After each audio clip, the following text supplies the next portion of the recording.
And we are on. It is hello. Good morning, everybody. Good morning, good afternoon, good evening, wherever you are. So we hope you're having a peaceful Sunday. It's about 67 degrees right now where I live in the bluegrass. So phenomenal day planned today. Going to one of our great national parks. I will be missing the basketball game, which is fine because if everybody's watching the basketball game, I can go out and do some things. So good thing.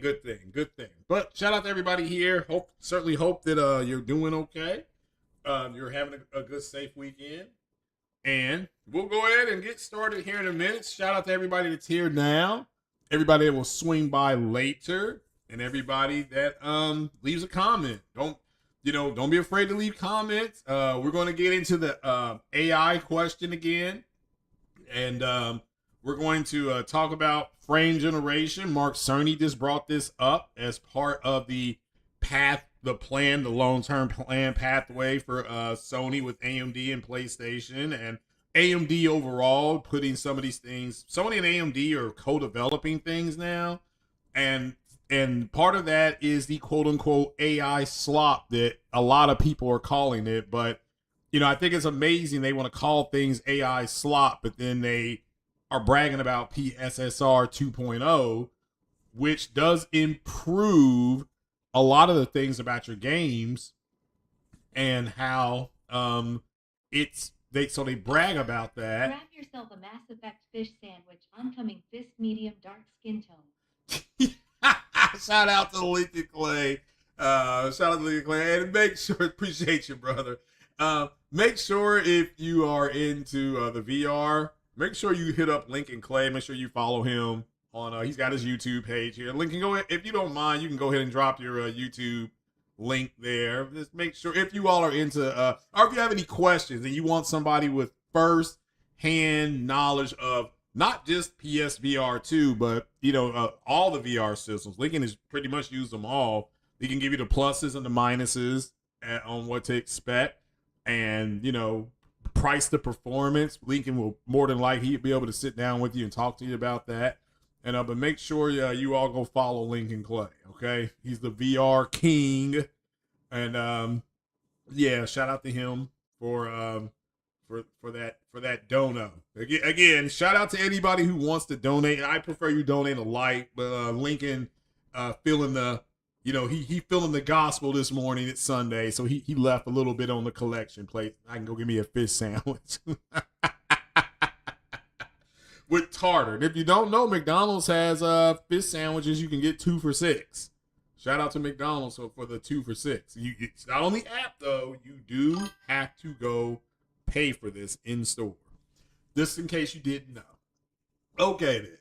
So yeah, make sure you all follow Lincoln Clay for VR information and other things too. I want to try to do maybe a little political talk with Lincoln. Maybe try to set that up with your brother.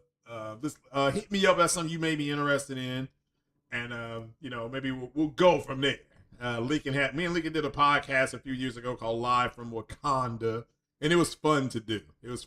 But we both got busy. We both, we're both grown ass men. We have lives, so we got busy, and podcasting is fun, but it's not what we do for a living. But it is fun.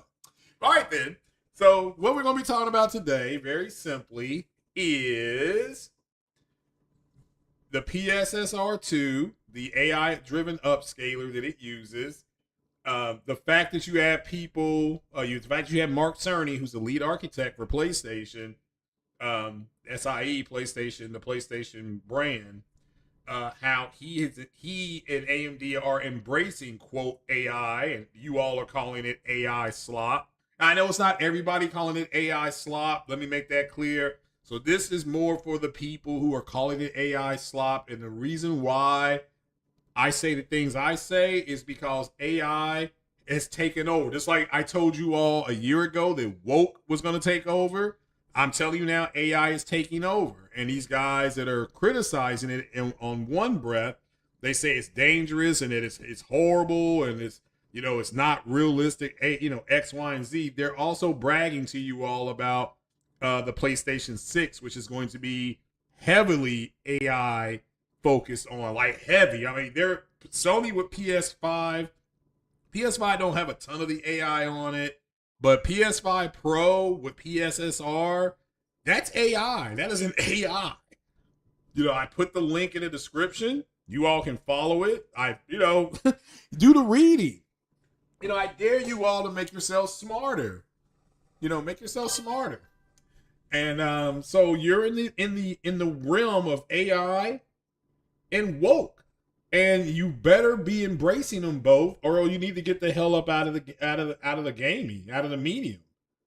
Because again, this whole notion of you complaining about something on Monday and then you not doing anything about it, that ain't gonna work. That's not gonna work. I don't know where you're getting that from. And so I want you all to understand, going forward, the PS6 and even the Xbox Helix, if that's something you're looking to purchase and get yourselves on it, if you are in one breath complaining about AI, you do not need to think about buying something like that. You just don't need to, because they're already moving. At least Sony is moving in the direction of being heavily AI oriented. That's what PS6 is going to be concentrating on. That's why Mark Cerny, to his credit, brought up AI, the frame generation, the frame stuff, which we're going to go ahead and put that up on the screen now because Cerny brought it up.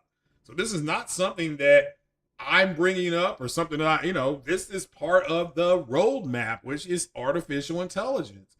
And I understand it. If you want to come out and say to me, well, you know what? AI is costing people their jobs. Guess what? You're right. You're right. AI is costing people their jobs, but it's not AI's fault. It's doing that. It is the people who had those jobs. The University of Kentucky, the University of Louisville, the University of Houston, it is not their jobs to tell you what jobs are going to be. It's not in their purview for them to tell you all what the future is going to be. You are supposed to know this. And it's difficult to know because the future is always in motion. Shout out to Master Yoda. Difficult the future is to see, for it is forever in motion. But this was predicted by a lot of people. Oh, myself included. That's why I told you all to get it ready.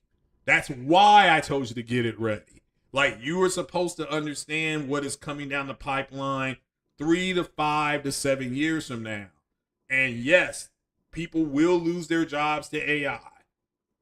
But that's not the AI's fault. It's the people's fault for not understanding. You can sign up for AI classes with Azure and things like that online right now just to learn how to do some basic AI. I'm doing it and I'm an old man. So you mean to tell me I can do that and you can't? And this is you all's technology? This is not my generation's technology. But I have to understand how to use it. And it's kind of a fun thing. It's not going to affect my job. Because people are going to keep eating Big Macs and Subway, and they're going to keep getting sick, and there are people who are fortunate they're blessed with good genetics, but unfortunately there's a lot blessed with bad genetics, and that's who we see, right? So that's what this is about. So what exactly is the worry? And I am going to open up the Discord once again. So don't be afraid to come up here. I mean, everybody's got plenty to say in the chat, but when these men are pushed and challenged to come up here and state their case, they run off like a bunch of chicken shits. And that's what I've said before. None of you are you ain't got the balls to come up here. So keep your mouth shut. If I want your opinion, I'll give it to you. Okay? Because you can't speak for yourself for some reason. But I am going to open up the Discord here, and you better bring yourself on up here. What do you have to lose? Like, what are you afraid of? I mean, I heard people say they're afraid of AI. Like, well, okay, what are you afraid of? What are you afraid of? Because it can't do anything that you don't want it to do. So PSVR 2 has frame gen. It's called reprojection. And it's, well, again, It may not be good right now, but remember, you buy things, they're investments. You're buying it for future use. Yeah, I mean, I'm not here knocking what they're doing. I understand this is what they're going to do. It is up to you. If you don't like it, then you need to go look elsewhere. This is what I said on 60 frames no lag, right? Remember I said that to Persona? If it's hurting you that bad, then walk away. So we need to figure out, well, I'm curious. There's no we, I'm sorry. I want to figure out why you all want to complain and have the power to not accept that as your reality, but you keep complaining. That's amazing to me. So, first story. Well, if I can pull it up here, pause. Well, this is a VR story. Lincoln Clay's here, so perfect timing here. Shout out to Lincoln Clay. We're going to put this on the screen here. Well, we're going to try to. See here. Let me screen capture. And bingo. Here you go. So, if you don't know, people have asked me a legitimate question. How come I haven't bought Microsoft Flight Sim yet? Because I talk about flight sims all the time. That is a legitimate question and a legitimate open critique. So here's your answer. Because it doesn't have VR yet. They're going to put it in, pause, they're going to put the VR in, and this is from the PlayStation blog. We can clearly see that's what it is. All right. And they are working on it right now. They, as Microsoft and Sony, are both working on VR. Okay? They're both working on VR. So, and they clearly says, see the skies with new eyes with the developer breakdown of the free update. So you see all these people running around saying that the developers are lazy and the developers don't care. This is a free update. So we gotta, people need to be honest with their critiquing. All right. This is free. I'm not having, when I buy Microsoft Flight Sim, when I get my hands on it, I get a free update with the VR. Now, if you're not into these type of games, you don't care about this, and that's perfectly fine.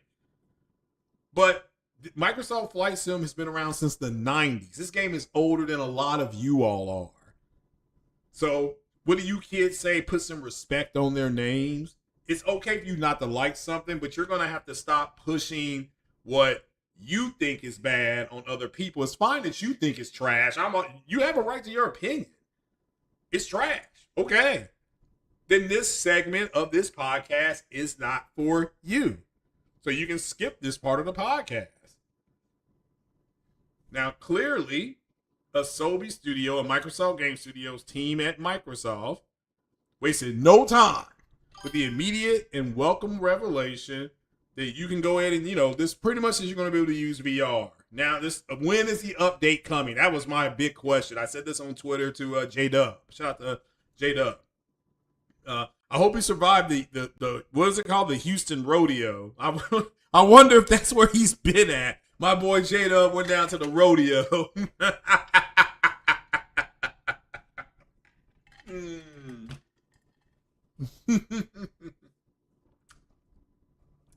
So it says why it's taking so long, which is because the cockpit interactions are very difficult because everything in the VR is push button, and it's kind of like, okay, how am I going to fly this plane?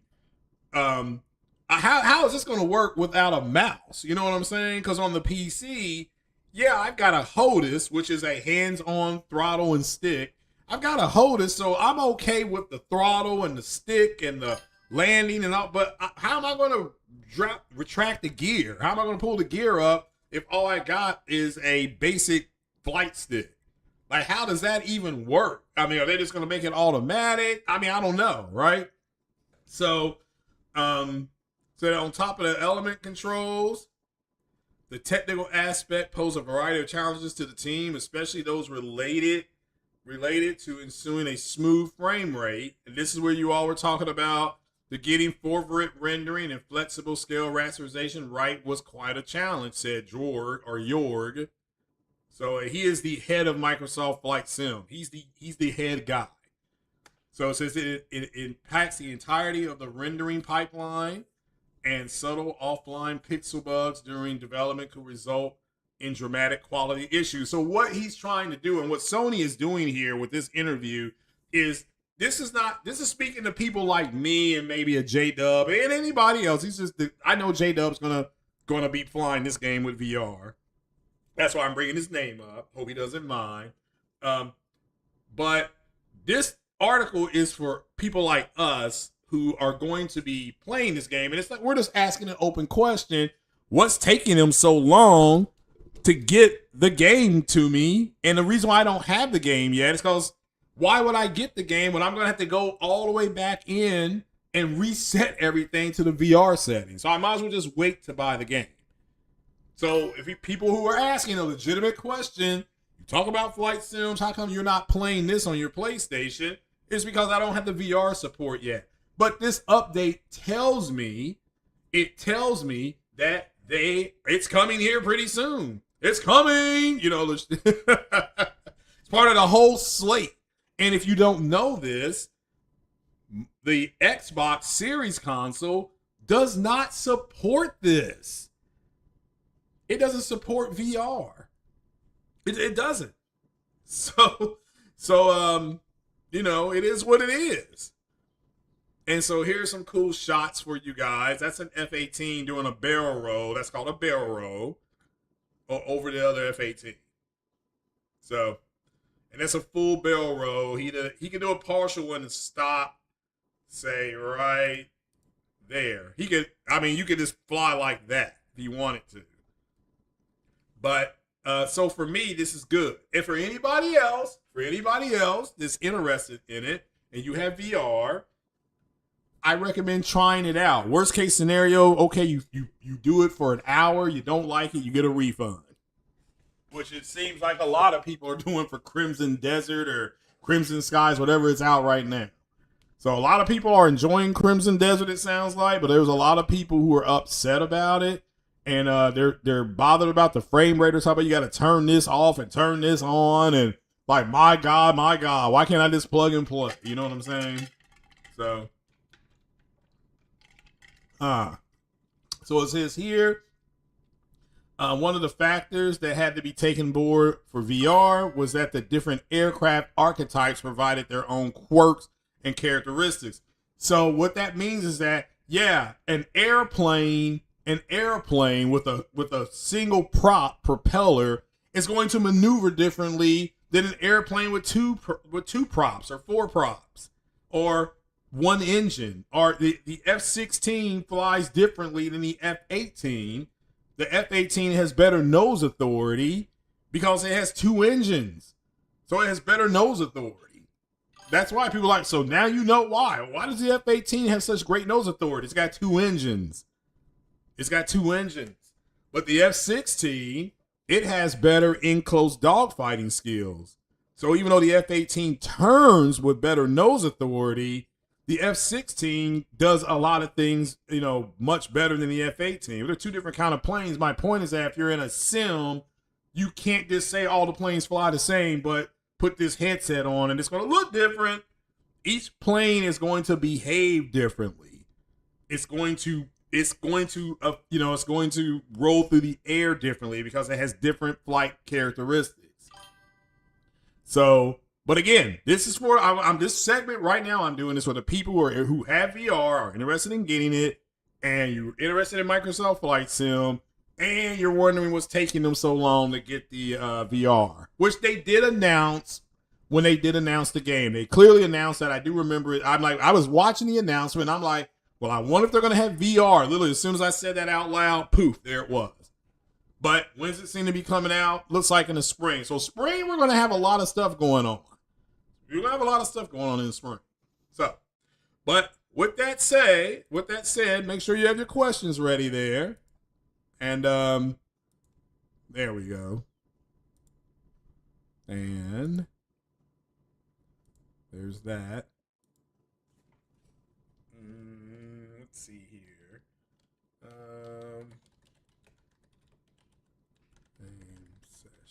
Okay, there we go.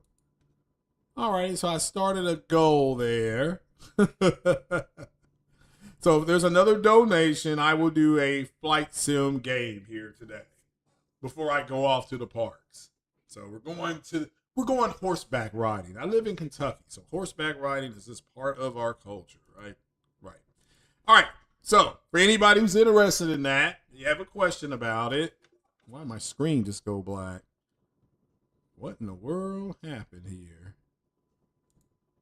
All right, there we go. That was weird. Okay, or as you kids would say, word. If you have any questions about it, let me know. I'll try to get back to you or do some leg work for you if that's what you want. But there we go. There we go. And so now we'll move on to the next one. We'll move on to the next one. And our next story is, let me look here. Let me see if you all have any questions right now. Let's see here. CBH for God 76 says you can literally own a PS5 Pro and have an entire library of free-to-play games. Yeah, or just a regular PS5. You know, a friend of mine has a PS5 and he's not bought any games for it yet because he has Plus and all those games are free. So he can play God of War Ragnarok, the God of War game from 2018. He can play those games. He can play The Last of Us 1 and 2. He can, he said he just finished The Last of Us, and he's like, man, that's one of the best games I've ever played. But he has not played games in like 12 to 15 years because he moved to Florida and he got married and has a kid. So now his child is like 11. His child is doing more stuff outside. That's when he goes in. He plays The Last of Us. So, and again, he don't have no big screen TV. He's got a 27-inch computer monitor, which he really is enjoying, which he really likes. So, but different strokes for different folks, right? Isn't that the saying? That's my saying, and I hope that is you all saying as well. Now, with that, let's talk about frame generation. Dun dun dun. So, you go ahead and re-pull that article up here. Let's see here. And so what is it? What is frame generation? Okay? What is frame generation? And so let's make it a little bit easier for you all here. AMD frame generation.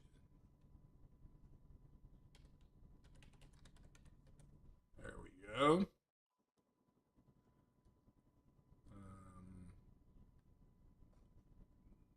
Trying to find that article. Okay, here it is. So, and we're going to go ahead and put this on the screen. And because you all are using a PlayStation or an Xbox or the Helix or the PS6 and whatever, PS5 Pro with AI, what's exactly what the frame generation is.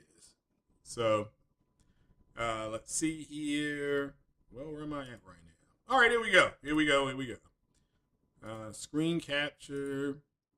And voila. So, what is it? This is from the AMD GPU Open, okay? This is from them. This is from AMD. This is not tech startup or tech. This is none of that. This is an actual what it's doing. So it says here, AMD FSR frame generation. And again, remember, Sony has its own PSSR. That's kind of a derivative of FSR, and it's a little bit of everything. It's Sony's own solution with AMD. Okay, so like they took something AMD has, they took something that Sony has, they made it. It had a baby, and it's PSSR. They're calling it. So, but their stuff is more on resolution. Okay, so let's leave the PSSR out of it. That's part of the pipeline. This is frame generation. PSSR, I believe, is about literally means PlayStation. Then it means something super spectral resolution or something like that. And it's working. It is working. it's an algorithm that uses AI, but we'll look at that real fast too. But let's talk about the frame gen. It's an advanced frame generation is an advanced frame generation solution that leverages state-of-the-art machine learning or ML algorithms to generate high-quality intermediate frames with the 2 consecutive source images. Interpolation, the motion of pixels between the start and the end images. So it's creating extra frames. Or, as you all would say, fake frames.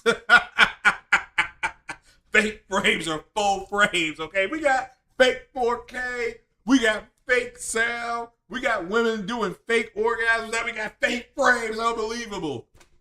So, says the neural approach significantly reduces artifacts common in analytical interpolation, such as ghosting. You all talk about that all the time. The artifacts, the ghosting.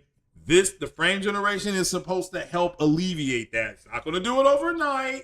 So all these people running around saying, I get what they're saying. This stuff is expensive. So why doesn't it just work right out the box? Because it doesn't. That's the way the technology works. That's the way technology works. iPhone 10, it's not iPhone 2. Okay? But it's better, right? People told me iPhone 10 was better than iPhone 2.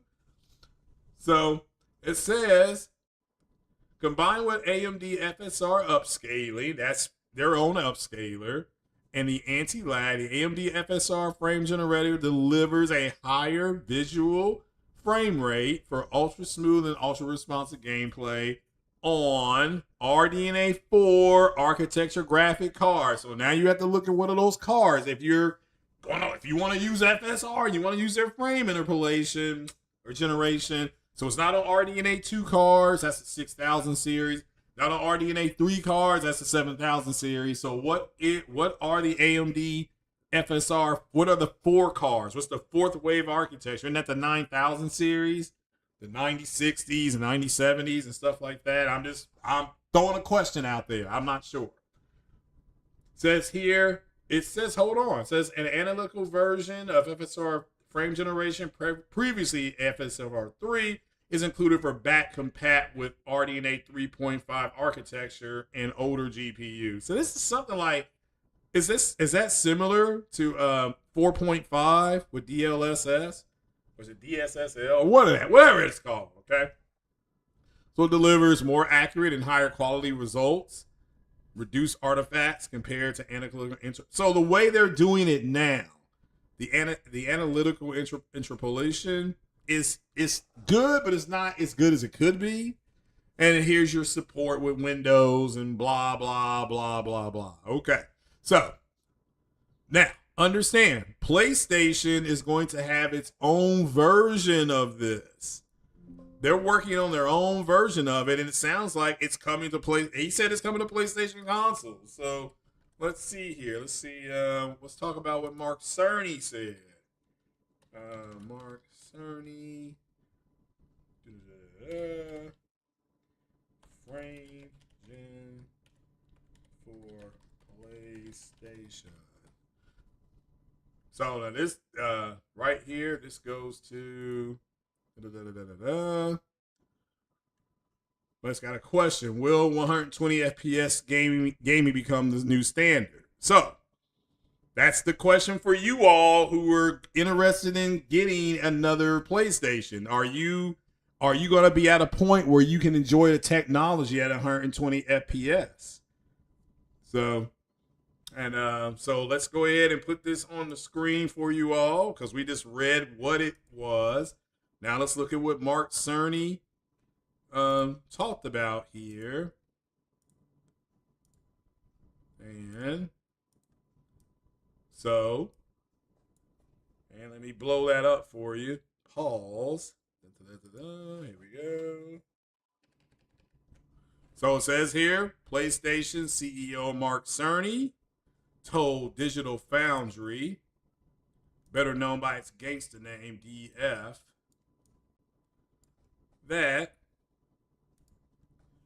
PlayStation CEO Mark Cerny told Digital Foundry that the company is co-developing. So there's co-developing a equivalent to AMD's FSR frame generation for PlayStation platforms.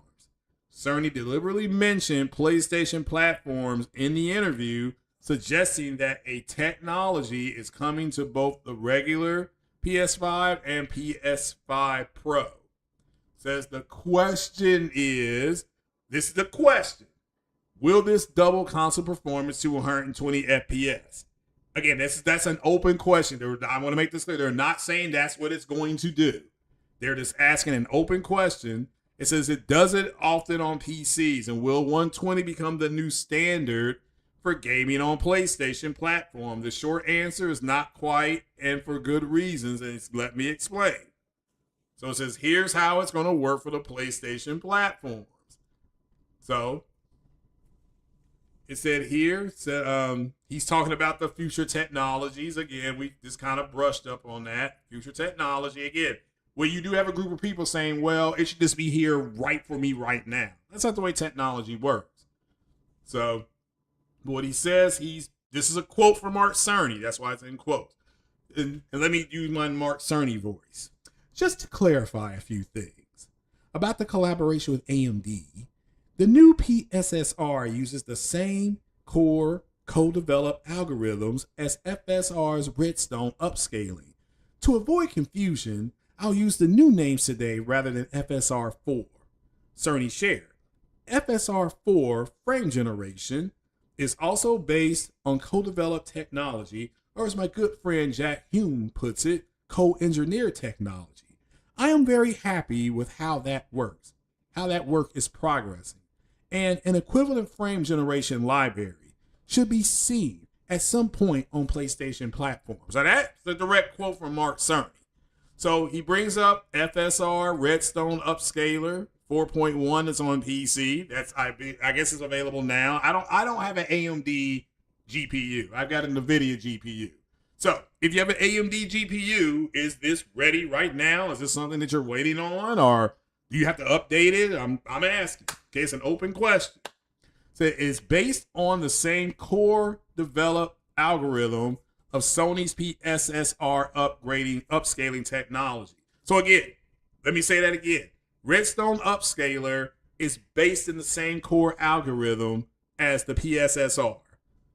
He also stated that FSR Redstone's machine learning based frame generation, was co-developed with Sony and will become the foundation for the PlayStation platform versions of FG. So again, remember when Mark Cerny talked about PS6 and he said something about 4K 120 or stuff like that? So you should be able to now marry these two things together. So it does look like what they're going for is a 4K native picture, which is perfectly fine. Whether they get it, how they get it, we don't know. With the ability to do 120 FPS through frame generation, or as you kids would say, fake frames or full frames. Okay. So, and again, the reason I'm saying this is because I told you all when information about the PS6 comes available, even though I'm iffy on buying it, I would still talk about it. But I'm just kind of talking about it as kind of gathering some information about it, because so far, and I'm speaking for myself here, what I have seen on PS5 Pro works for me fantastically. I have no issue. Ipso facto bonito. Okay. I don't have an issue with it. So I'm good with the Pro. And if all they're going to offer is 4K, which I have on the Pro, 120 FPS, which I have on the Pro, and ray tracing, which I have on my Pro, my question as a consumer is, what else are they going to put on the PS6? And that's just me talking. I mean, if you want the PS6, I'm not here to tell you not to buy it. I'm here to tell you, you better understand what you're about to purchase, and is it a big enough jump? Now, if you have a base PS5 and you told the PS5 Pro to go kick rocks, I'm getting a PS6. It makes sense to get it. It makes perfect sense to get it because you're getting a big technological jump. The PS5 base don't have this on there yet. Not yet. Maybe there's a way to get it on there. So Says here later he mentioned in the interview that Sony has no plans to launch this supposed frame generation technology for PlayStation platforms this year. So if you're thinking that they're going to do it this year or it's going to come out, it's going to be here for Grand Theft Auto 6, no, it will not be. It's not planned, and it's clear here in black and white, okay? So don't get caught up with the, oh, they can use this with the PlayStation. No, they're not using it this year. The tech's not ready yet. It ain't ready yet. So now it asks a question, and this is what I just asked. Will 120 FPS, or frames per second, become the new standard? Well, it sounds like that's what they're going for. And is that enough for you? And do you have the hardware? Pause. Do you have the TV, the monitors? Do you have this in your home right now? If not, you better get it ready. This is if you're buying the PS6, okay? I'm making this clear. 60 hertz right now is good enough, barely. But these new platforms that are coming out, y'all better get it ready, okay? So had you gotten it ready before, guess what? You wouldn't be shocked by the AI. You wouldn't be shocked by it. But you are. You're crying about it. Calling it slop. Well, what are you all going to do in the future when that, quote, slop is in your house all the time? Well, I mean, again, what are you going to do? Complain? Like these juicy Jangos complain? It's up to you. What did he say? The choice is yours. So it says here that frame FG, I believe, means frame generation. I'm assuming that. Says it makes the game's visuals appear as smooth. Again, because it's fake. Again, I want to make this clear. It's fake frame, so it makes it appear as smooth. It's not native. It is fake or faux. Says, but it doesn't feel quite the same. It introduces a latency penalty. These are some of the key reasons why it hasn't completely taken over PC gaming industry, despite it being available for years. That makes sense. If you want the best, you don't want latency. That makes sense. Okay. Says, therefore, even though frame generation technology, or FGT, will likely be integrated into many PlayStation titles to enable them to run at 120 or possibly higher, it's unlikely. Now, this is just this person's opinion right in the article. To them, it's unlikely to become the new standard for every game. That's a fair shake. I mean, I can see sports games, college football, Madden, the FC game, the soccer games. I understand baseball. I understand it going 120. Trust me, I do. The flight sim game, I can understand it going 120. But you really are Ratchet and Clank, right? Because that's a fast game, right? Fast, kinetic, all this stuff going on. That I understand something like that, but if they do an Uncharted 5 or the next Last of Us game, which they are going to do, does that need to be 120? If you're just, because again, if you're just walking, over the shoulder or riding a horse, 60 or higher, as people have told me, well, you turn off VR, you turn this on, you put this here, you put your hand there, I put my hand upon your hip, I get all these frames. So I'm just putting it out there, right? It says here some titles will receive updates to add 120 FPS toggle, so you give the players a choice, while others won't. That's this person's opinion. I believe this will be the case. That's why he says it for both current, future, for both current and future PlayStation games. So, what this person is saying very simply in that article is that the person writing the article doesn't think that it's going to become the overall solution. But I want to pull up something about what Mark Cerny said about PS6. So, hold on. Let me go to Google. PS6 4K 120 FPS. I'm just, let's see here. Now, see, these are all rumors, so he did not. So I stand corrected here. Let me stand corrected. Well, hold on. Now, but I don't think Mark Cerny said this. Okay? I can't find let me see if I can find if Mark Cerny said this.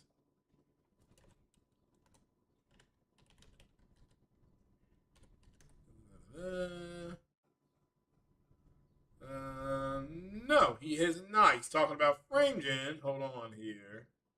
That's from Icon Era. That's not from him. No, he did not say it. He did not say it.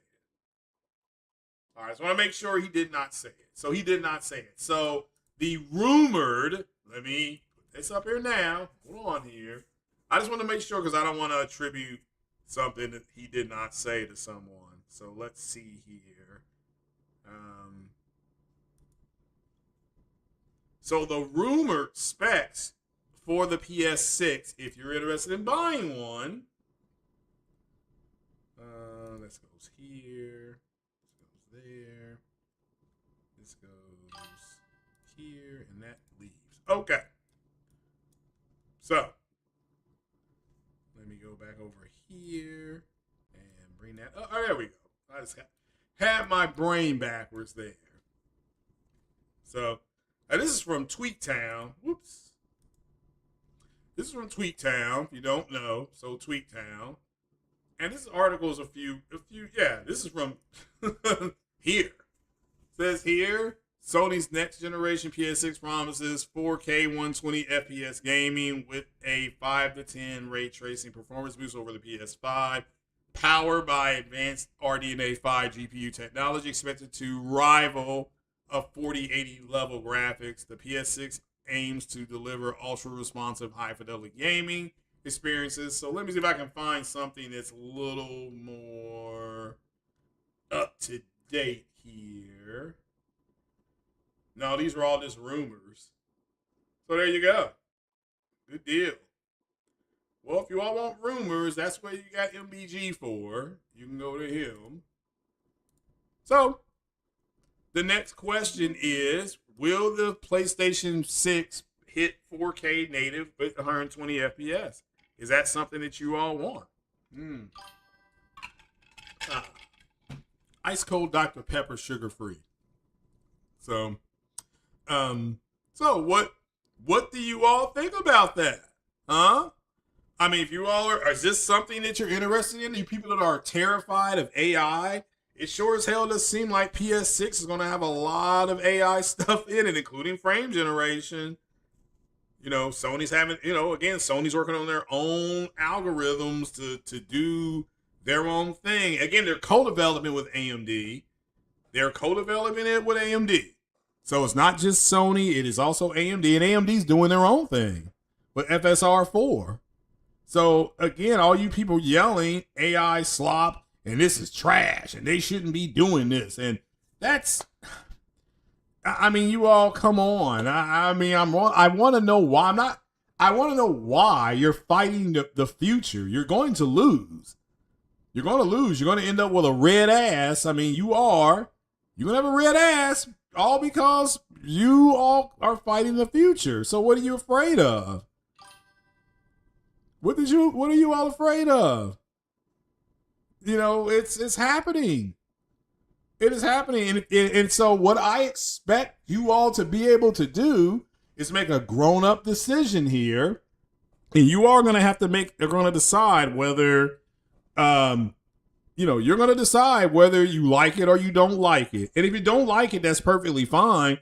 But you better not buy the PS6. Or at least I better not see you buy the PS6 or else I'm going up in your butthole. Because you be a hypocrite. You be the biggest hypocrite walking around. And as long as you own your own hypocrisy, that is fine. But if you're going to sit up here on Monday and complain, and it's like, okay, well, you don't have to use it. You don't have to buy it. We're saying the same thing about the NVIDIA thing. Like, okay, well, I mean, I don't think they're going to force you to use this.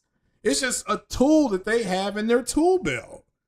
And they're going to allow developers to implement their own stuff. I mean, I don't see why it's that big a deal. So I'm still trying to figure out what you're afraid of. And don't come to me with bullshit conspiracies. Come to me with actual facts. I mean, it's perfectly fine for you not to like something, but what are you not liking about it? What is your issue? What is your problem? Well, let me see if I can do this here. to that. Let me go to that. Let me see if that actually worked. Man, if this worked, I'd be shocked. Okay. So I just put the Discord link in there. I'm here with my PlayStation 5 hits, or here with my PlayStation headsets. They're not plugged in yet. Let me go ahead and get it wrapped around my neck here. So there's a Discord. Come on up. Come on up. Don't be scared. I mean, seriously. I mean, you all had a hell of a whole lot to say Tuesday night from the chat section on 60 frames no lag. So come on up here and let's have a conversation. Or did your balls fall off? I mean, that's what I'm asking, okay? You know, it's easy to lob things from the chat, but now all of a sudden, you know, somebody's up in your face saying that you're going to have to explain yourself. And I want to make this clear. It's okay for you not to like something. Okay? It's okay. It's okay. But what are you afraid of? You have people say that this is terrifying. I mean, seriously, you had people say that they were scared. Scared of what? The future? When you're supposed to be ahead of this. You were supposed to be ahead of this. You know, they're going to do things. Remember, I said to you all, and I know I said it, and so did Foxy Games UK. Shout out to Foxy Games. We both clearly said it. Foxy said it first, so I want to give credit where credit is due. He clearly said, and I stated it as well, that there's new rendering techniques coming about that they're going to use in order to reach different resolutions to different problems that they're having. That's what I said, and I know that's what I said. And he said something similar. Then shout out to Hip Hop Gamer, he's been talking about it. You know, so it's that simple. What are you afraid of? And the link is in there, so don't be scared. Like, what are you all afraid of? It's just two people having a conversation. So I just want to make sure that you all know it's there. Okay? I want you all to know it's there. So that you all can come on up anytime you want. Don't be scared. So, price of chips affected by AI. Yeah, that's true. That is true, but I'm still trying to figure out. That was predicted by Moore's Law is dead over a year ago. He said that over a year ago. Why were you all not listening? Maybe it's a little less than a year, but it was sometime last year. He talked about it, about if you want to buy this stuff, you need to go ahead and get it now. Okay. I remember that podcast he did. It's on I think it's called Broken Silicone. I think that's what it's called, the Broken Silicones or something like that. He mentioned that. I mean, he literally mentioned, so why did you all not listen to people who actually know what's going on? That's what I'm starting to figure out is the problem. You all are being told things, and because it interferes in your bullshit life plan, the way you see life, you don't want to believe it. And there's no reason for people to lie to you all. Like, none whatsoever. You are supposed to know what's real and what's not real. You know, and it's not somebody on some random person on YouTube's job to explain that to you all. You should know that. You should have known 7 years ago. If you were like a graphic artist, you were supposed to know that 7 years ago that you weren't going to have a job because of AI. If you work at a plant and you pick things and you take things to the dock to be loaded, you should have known that robots were coming. You knew it. I mean, Boston Scientific's been working on robots for a decade. They had it on 60 Minutes.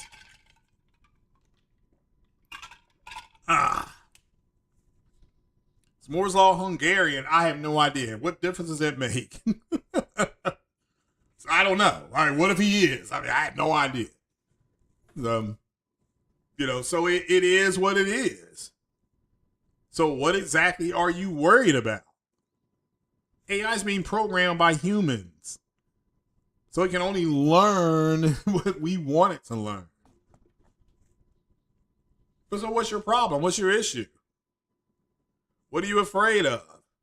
If you're afraid of the future, well, you should have listened. Because we told you what the future was.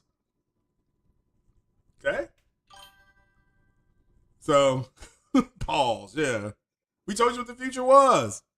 So you getting caught with your pants down in the shower, that's your fault. You dropping the soap now, your fault. Because we told you.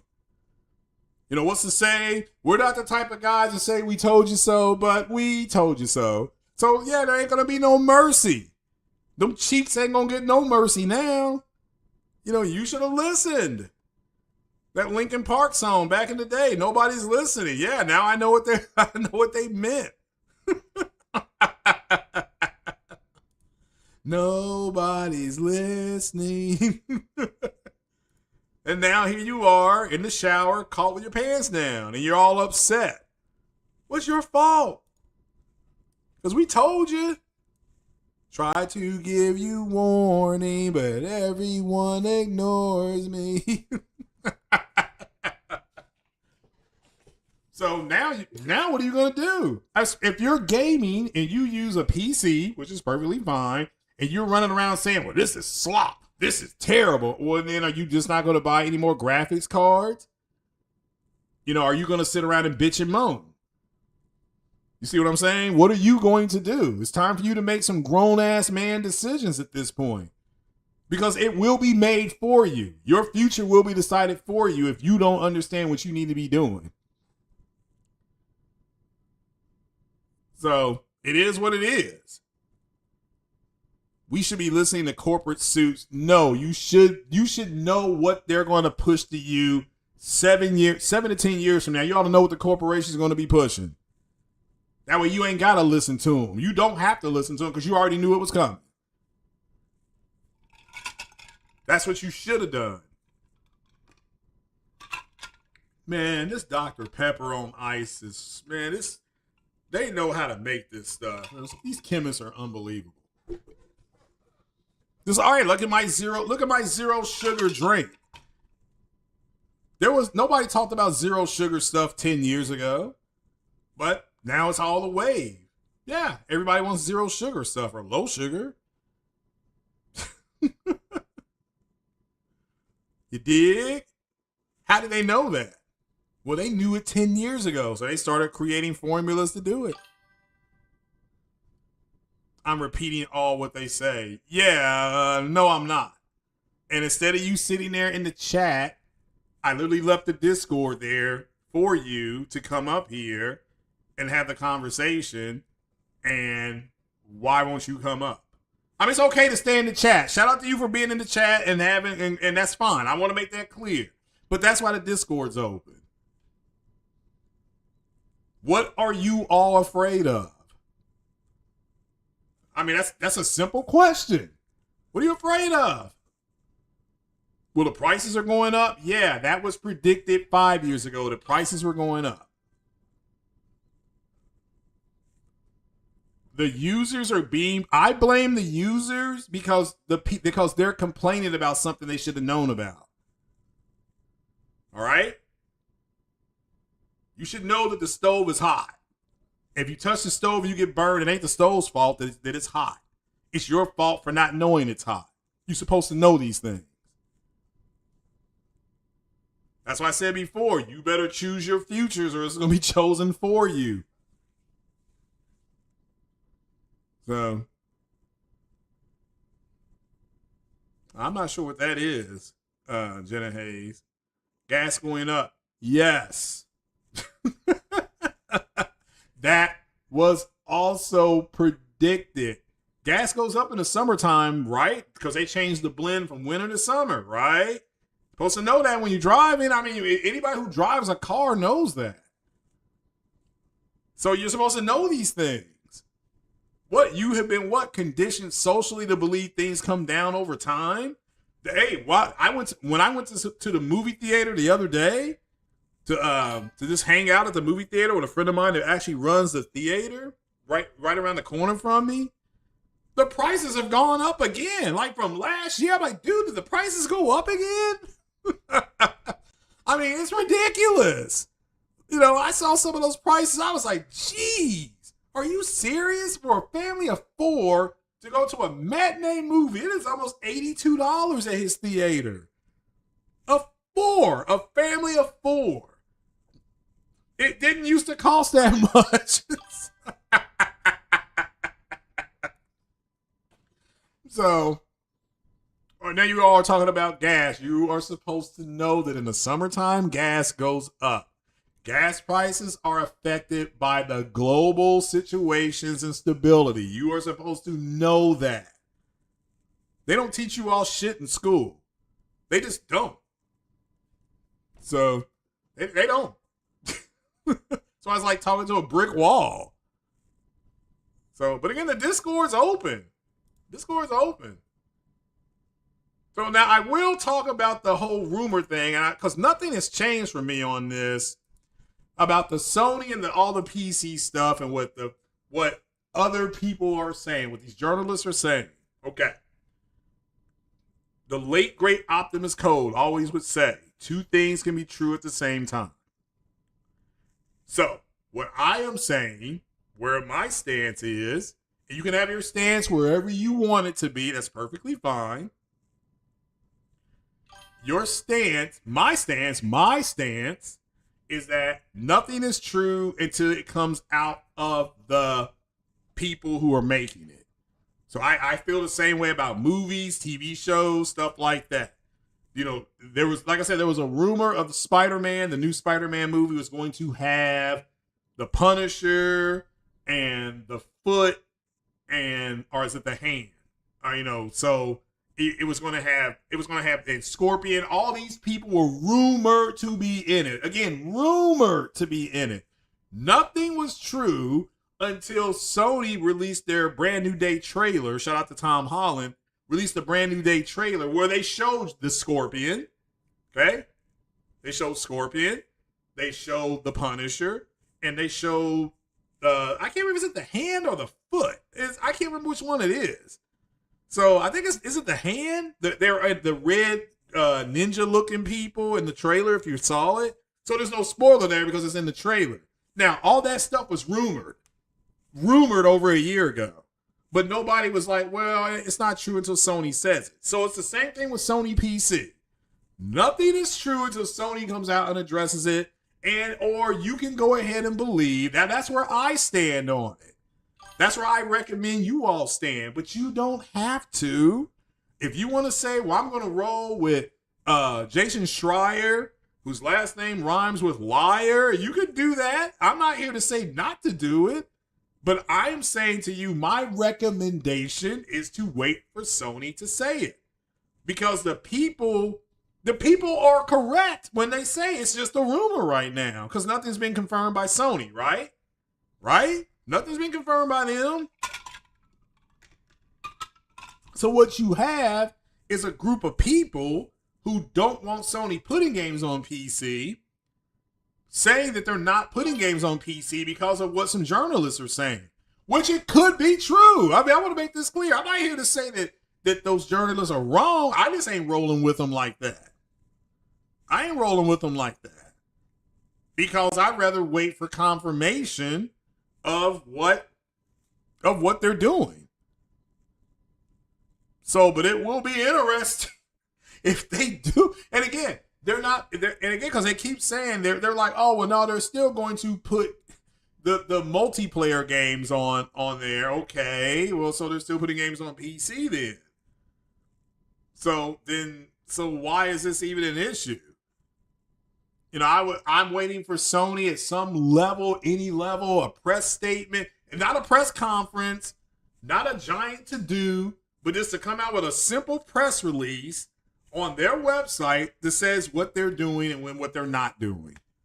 Pretty easy stuff. Sony does it all the time. You just have to use the Sony portal, and right now there ain't nothing on there. Now it's Sunday, but there's nothing on their portal that says that they're going to do this. Like nothing at all. So again, I'm not here to say that you're wrong. I am not saying that you're wrong at all. I am saying that maybe you ought to wait until they actually confirm that they're doing this. Okay, maybe you ought to wait till they actually confirm it. At least that's what I'm doing. But if you want to run with it, that's fine. But what happens if you're wrong? Because if I'm wrong, I'll be like, well, hey, Sony confirmed it. But if you're wrong, your cheeks are going to get busted. And and it's okay to say it. It's okay to say, yeah, look, they're not going to do that. It's okay. So, Corey, I got the Discord open if you want to come on up. So, I don't know if you're at a position. It's early. It's early. It's Sunday. I know that. So, but if anybody wants to come on up, they can. I'm just hanging out in the Discord the best that I can. So I'm just kind of jumping back and forth. But as far as the Sony PC launcher is concerned, that does seem like it was a rumor. Now, I mentioned that on 60 Frames No Lag about 2 years ago. And I'm like, yeah, if they're going to do something on PC that's going to have their own launcher, then you just sign up for it and you go from there. So Corey says he think we'll see it at the end of the month. No, I don't disagree. I'm just waiting on something. I don't disagree because Sony's end of year business ends on the 31st. So that's why, you have Spider-Man coming out in the first quarter of their year. Talking about the movie Spider-Man, not the game.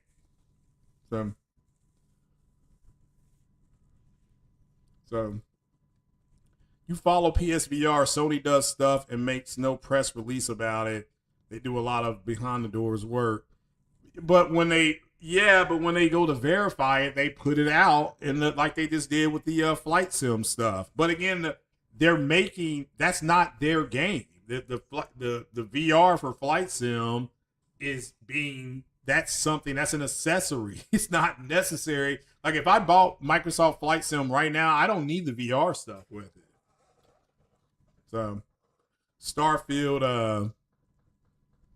PS5, get ready. Yeah, sounds like that's gonna be something else right there. That Starfield looking like it's gonna be pretty good. But yeah, let me go ahead and get the music started. We're gonna get to the Q&A here. To borrow this from another one of your favorite YouTubers. There we go. There we go. All right, so Rios is in the house. He's a mod of the member. Says Xbox is down bad.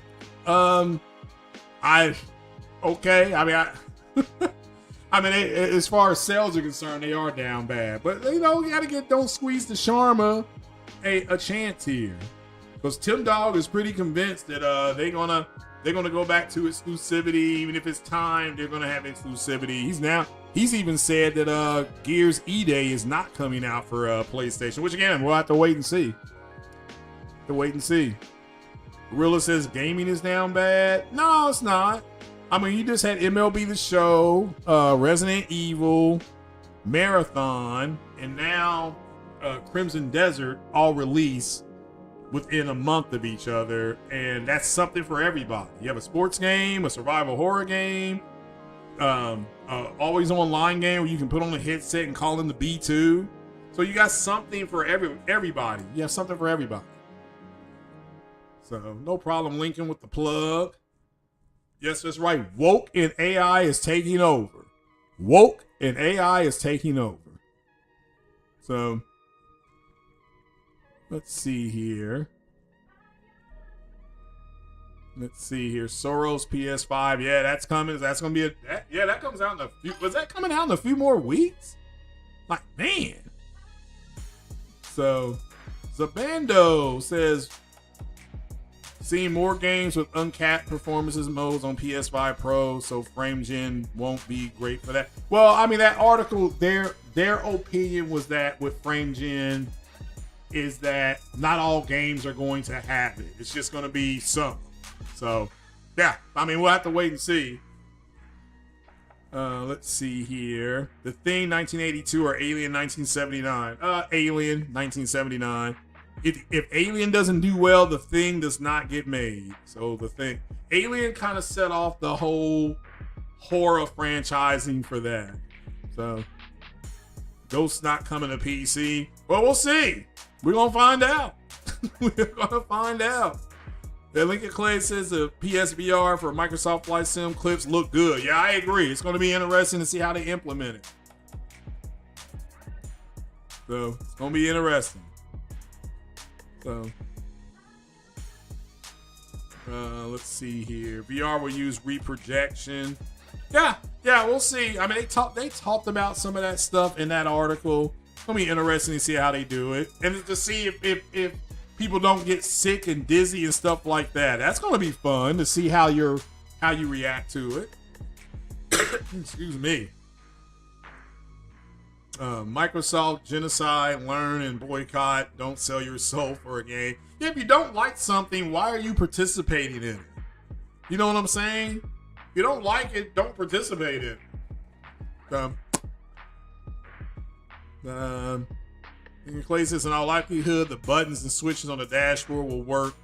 The same controller will be in your hand. Yeah, I mean, I don't disagree, Lincoln, but man, that's going to be tough to do when you're flying with a HOTAS. Now, if you're flying with the actual controller, that makes sense. It's like you can play Gran Turismo in VR with the controller. At least I've tried to do it with the controller, and you can use the controller as a steering wheel. And I don't like doing that. I like just using the buttons.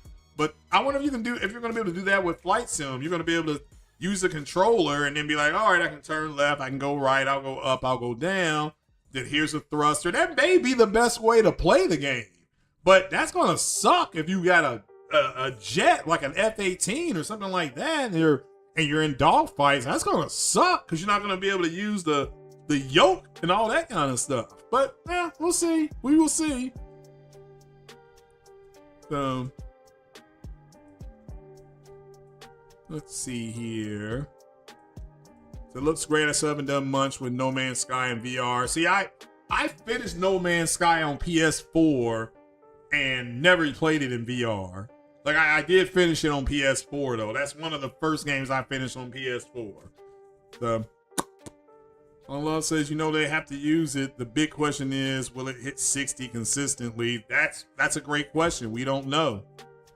It's going to have to, because you will get sick. Like, so that is true. It can cause you to have all kind of problems. You can literally own a PS5 Pro, have an entire, yeah, like I said, a friend of mine, he did do that.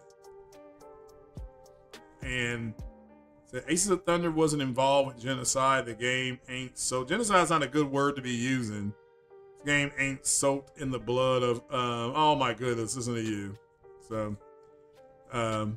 Marvin Token Fighters. I saw a trailer for that. Marathon sold on Xbox. Yeah, it's a multiplayer game. They want the biggest bang for the buck with the multiplayer game. So, GTA 6, Spider-Man, brand new day. Get ready. Yeah, it's gonna be something else this year. Got Spider-Man coming out. You've got a good movie in Project Hail Mary. I recommended that a couple weeks ago, but you got to be a sci-fi fan. If you don't like science fiction, don't go see Project Hail Mary. You will not like it. So, what is slop mean? The way I'm interpreting is it's just something that they don't like. It is something that they don't like. So, and again, if you don't like it, why are you complaining about it? Why not just like, it's not for me. It's like if I were complaining about the new Microsoft Helix device. Well, why'd I complain about it? It's not for me. I don't care what it does. I mean, I hope what it does well for the people that buy it and that they can enjoy it. So, it sounds interesting, but it's not for me because I already have a PC and I can just upgrade my PC parts, which I'm going to do. So, yeah, I'm looking at a 4070. I just have to find the right CPU to go with it. So, Freem Scott says, is it me or is it wrong to feel like the base PS5 should be able to do more? Well, I mean, again, what do you think it should be doing? Like, what should the base PS5, what do you think it should be doing? And why is no one trying to see if it's possible? Again, the PS5 is for the people who like the PlayStation games. So if you play the PlayStation games on the PS5, it's doing hella job. So it's not, Sony can't force other developers to use all the tools that the PlayStation allows it to. So, but again, what do you want it to do? So that's the question. You said it's, it should be able to do more, but what would you like to see it do? So, because it has VR, okay? So it supports VR, it supports 3D sound, it supports all of that. So what else is it supposed to do?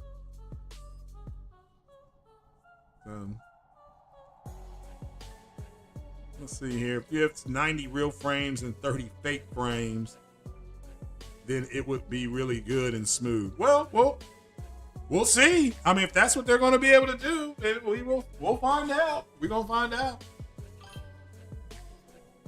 Cyberpunk PS5 Pro enhanced. Oh, they're doing it. I thought they said they were never going to do an enhancement. If they do, that's cool. Yeah. But I wonder what it's going to be. What is that enhancement going to be? Gorilla saying frame generation is bad for sports titles, especially 2K, Madden, due to latency. Well, again, those games are already able to run, I think, at 120. I know Madden does. I know Madden College Football, I believe, have a 120 FPS mode. I believe it does. Well, let me double check. Could be wrong. Madden, I guess it's 26.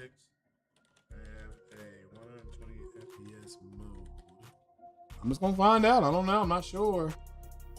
It's not built in, but players can achieve this by using borderless window and setting frame rate cap of 120 FPS on compatible systems. So yeah, there you go. So it does. It does. So you don't have to do it though. To give that slop her walking papers. So Phil's in the house. How you doing? Price of chips directly affected by AI. Yeah, that was already known. Say, hey, isn't the Terminator about fighting the future? Well, and they lost. I mean, they had already lost. It was just a matter that the AI kept hunting them down. Yeah, I was hunting them down left and right. Lady Gamer in the house, what up? What up? See here. I just said that with Colin. Put the blame on the users. Again, I want to make this clear. Put the blame on the users, not the people with power and control. You are the consumer. You have the ultimate power. So you don't have to consume what they're selling. You don't have to do it. You all have this. You all come across like they're putting a gun to your head and dragging you out of the house to force you to do this, and they're not. You do not have to participate in this stuff. You just don't do it. Or you don't do it. It's like, oh, well, you know what? I'm tired of the quote AI slop. I'm not going to participate in it. I'll just do something else. God forbid you go outside and touch grass. So let's see here. Oh, it is a sugar used in zero sugar drinks. Oh man, don't tell me that. So, oh man, I hope you're wrong. Mid grade is over $5. Talking about gas, yeah. Well, the Strait of Hormuz is being affected, so it is what it is. So let's see here. Oh, I can save gas by siphoning from other vehicles. Yeah, I guess I can. Daredevil Born Again. Oh, that's season 2. That starts Tuesday. Yeah, I'm off Tuesday. That's when I get done running around on Tuesday, that means I will get me a bucket of chicken and then I will be watching Daredevil. Soros is April 30th, so here we go. We're about 5 weeks away, 5.5 weeks away from that. 6 weeks away. You're in the Discord chat. Okay. Oh, okay. Hold on. Let me get my headset on. My bad. I didn't see you, Corey. My bad. I'm behind on the chat. Darn it. And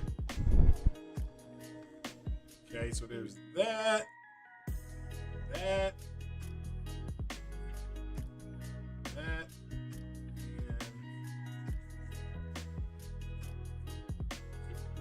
and hold on, let me do one more setting.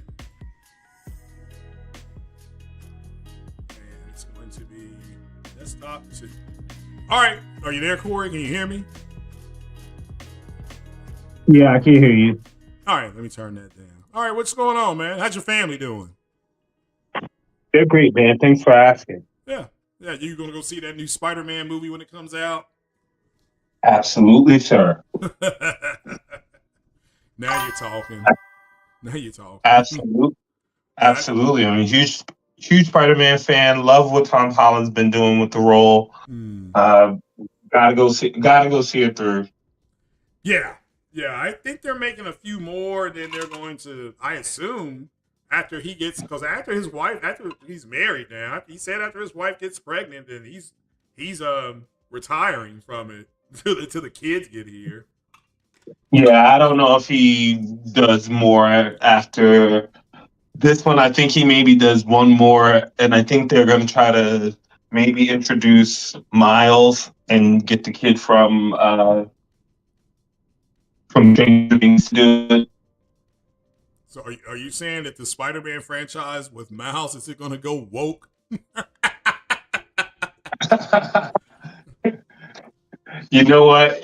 I guess so, right? I guess that's what defines as woke. Yes, and it will likely be going woke. Yeah. So like I said, woke is the future, and these guys better be ready for it. So, so yeah, what's going on with you this morning? What you got for me? Oh no, I was just joining in real quick. I wanted to comment on the whole Sony and PC thing. Oh yeah, go ahead. I think for a business, right? Mm-hmm. We'll be able to tell in literally less than 10 days now because they're gonna have their quarterly meeting in April, Right. and That's a good point.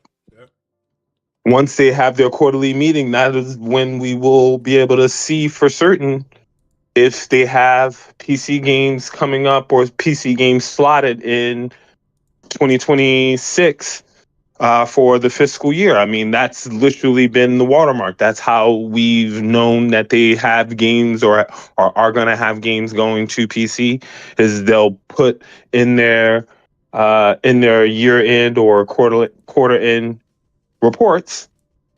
We're going to have X amount of first party games.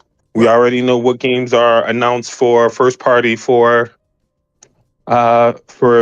PlayStation. So if they have more than Sorrows, let's say quarter one, then we know that there's going to be another PC release, right? Yeah. And so there's your proof in the pudding right there. And I'm agreeing with you. I think that we do a lot of listening to the media, listening to people online about things that businesses tend to want to be a bit more, I don't want to say direct with, because businesses don't feel obligated to tell consumers anything really when it comes to their business. They really want to tell consumers when their products are releasing so that consumers go out and buy them, but they don't really feel compelled to tell us what their business strategy is. They tell their investors what their business strategy is. So that's why my feeling is we will know for certain if they are going to cancel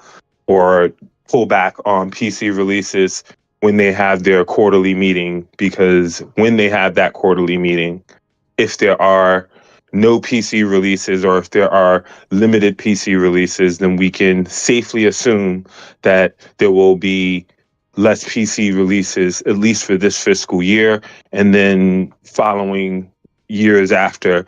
But I don't think that they say anything directly about whether or not they put games on PC. I don't think that they'll come out and make a statement like, hey, we're not going to put these sorts of games on PC. Just simply because from a company standpoint, they don't look at games the way that gamers look at games. They look at games as a product, right? We have a product. We are still putting this product on PC. They're still going to put live service games on PC. So to the company, they don't see it as we're not releasing games on PC anymore. Haha, gamers, take that. I think they're looking at it as, we are going to likely do exactly what they said that they were going to do, which is to curate the PC releases that they make. It was always, at least with the way it was described to their investors, it was always going to be on a game by game basis.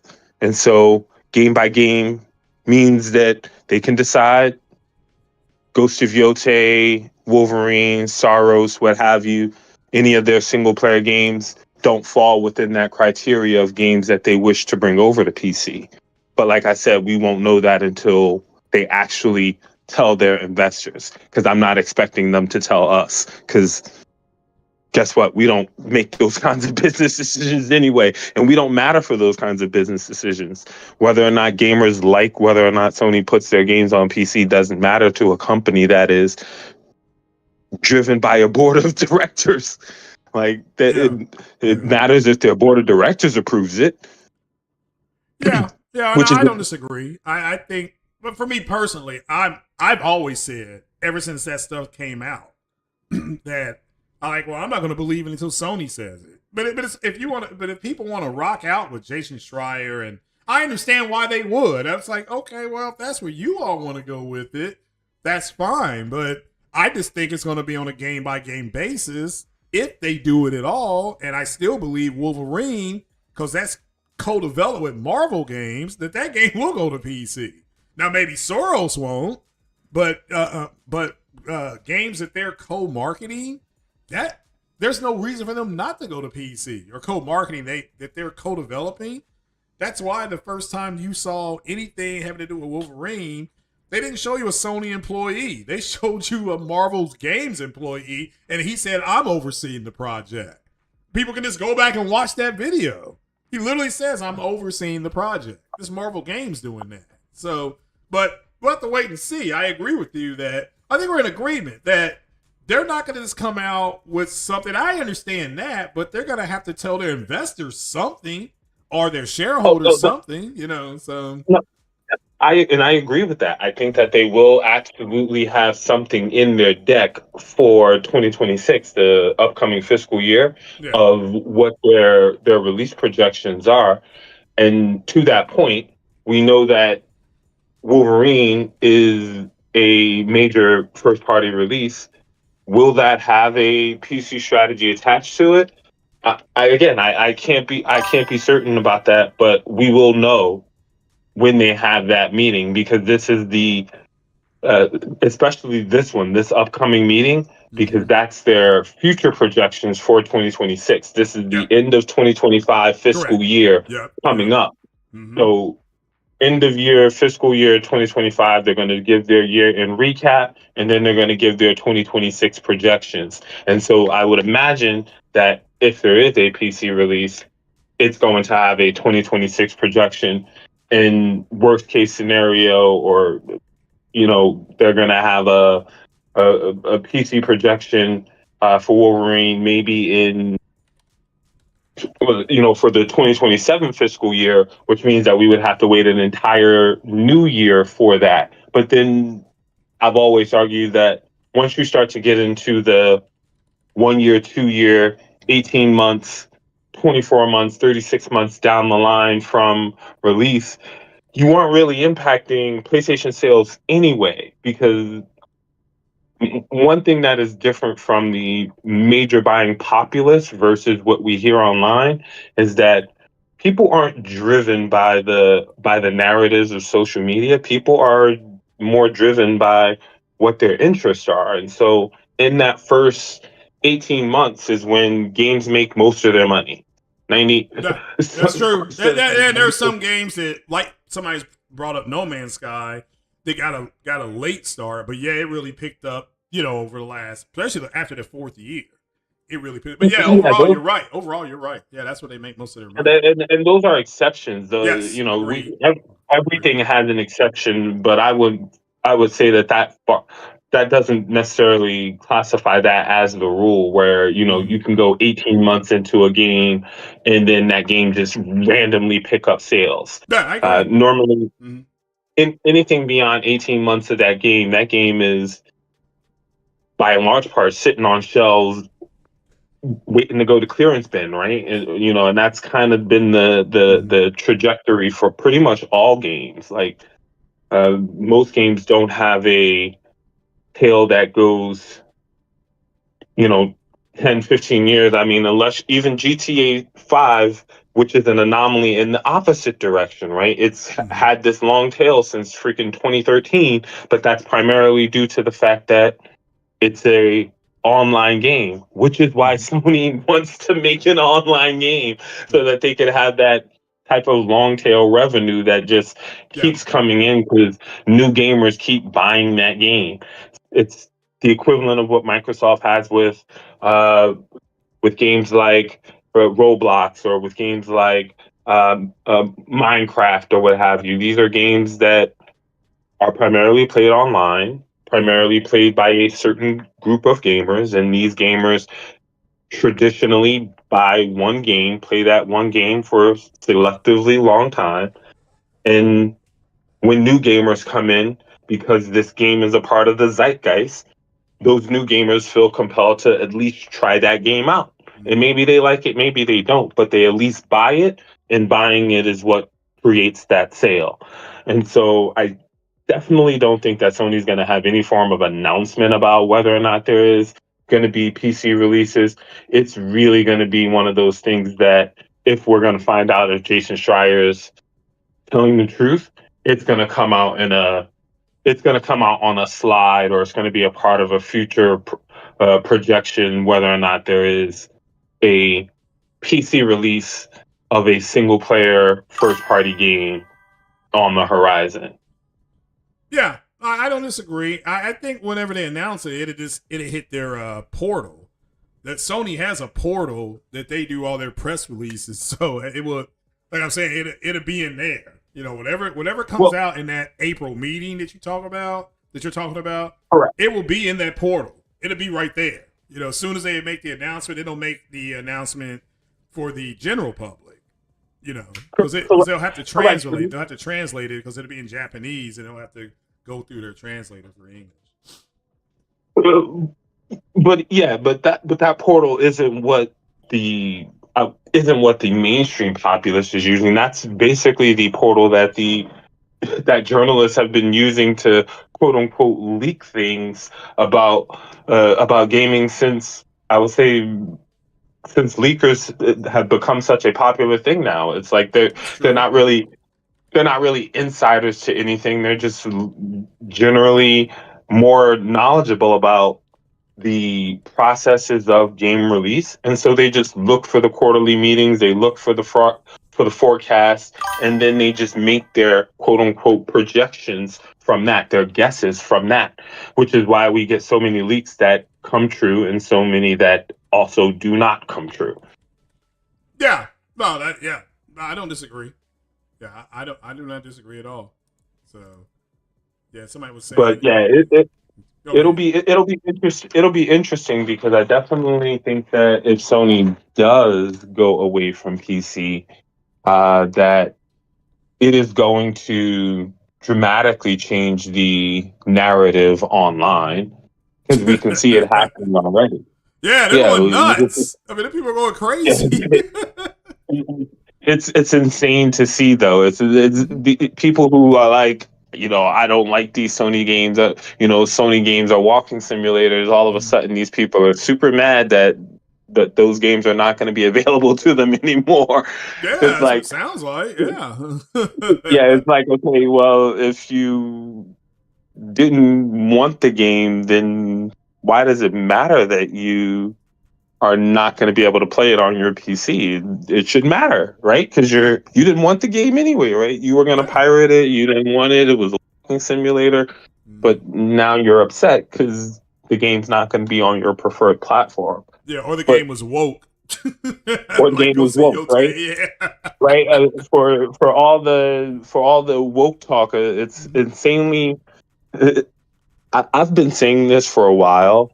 I really think that a lot of the narrative on PC online really comes down to there is a group within our social sphere who understand that they have no control over the PlayStation ecosystem, but they can control the PlayStation gamers, and they've controlled these people to stop buying games, to stop participating in the process of buying games. They've made it so that everything is, oh, well, I don't want to buy this game because it's going to go to PC and Sony's losing their exclusivity. And like, I don't understand why people care about whether or not somebody gets to play a game 18 months after it released. Like, to put it this way, if you play a game today, let's say you play Resident Evil Requiem today. Right. You play it, you beat it, you have a great time with it. It's one of the most amazing experiences you have. Yeah, it's fun. I'm playing it now. I'm scared. Right? It's a good game, right? That's a good game. 18 months from now, someone else comes along and they play Resident Evil. Right. Do you have a problem with that, Craig? Like that sounds weird, right? No. Right? It sounds weird. But people got lives and they have other things. They have better things to do than sit around and get platinum trophies and play Resident Evil or whatever, whatever you want to, however you want to put it. No, I don't. It doesn't bother me at all what they do with their own time. It's always been interesting to me why there are people who it does bother. It's like, that's why with this Discord, I'm like, why are you, like I was talking about AI, like, what are you so afraid of? Like, what is AI doing that's triggering you so bad? And then nobody comes up here. Shout out to you. You're up here talking about the Sony PC thing. That's cool. But overall, I don't understand why this is such a big deal. So my only thing with AI is I am unimpressed with DLSS 5's implementation of the AI thus far.